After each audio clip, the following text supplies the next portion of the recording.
le Grand Bassar, le candidat Gabriel Mensah Agboyeme-Kodjo rencontre d'abord les populations de Kabou et de Bangéli.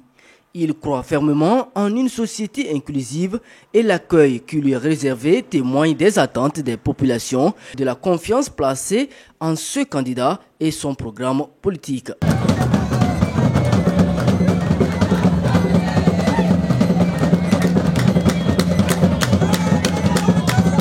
Lorsque le cortège du candidat du MPDD s'ébranle en direction de la préfecture de Dankpen, celui-ci est stoppé dans sa progression à l'entrée de la ville de Guerinkouka.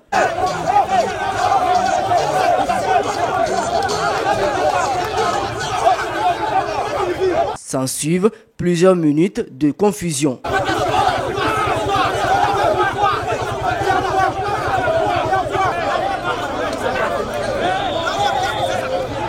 Le candidat Agboyeme-Kodjo explique. De UNI, qui aussi bat campagne, ont mis des titans pour barrer la voie et pour nous empêcher donc d'arriver à destination.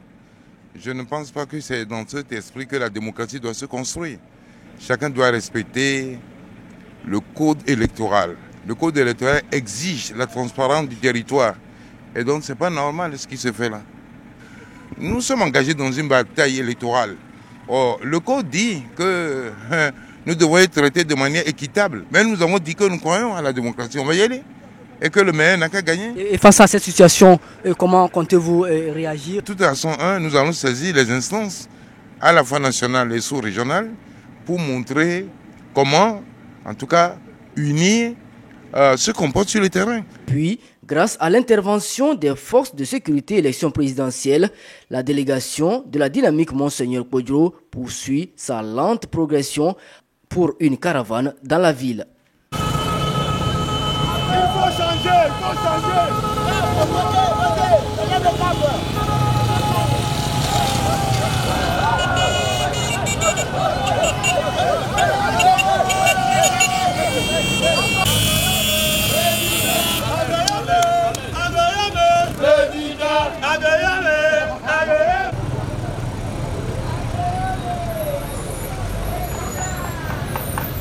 À Takpamé, c'est la dernière étape de cette journée.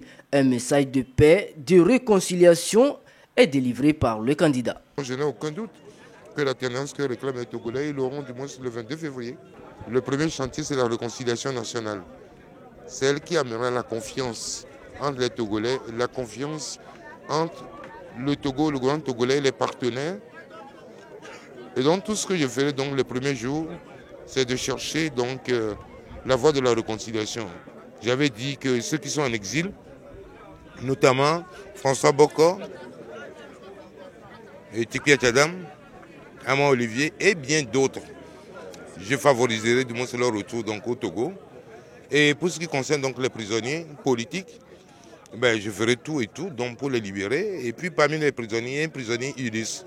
Et je fais partie de ceux qui continuent de penser qu'on a utilisé donc, la justice pour régler des problèmes qui n'ont rien à voir avec elle.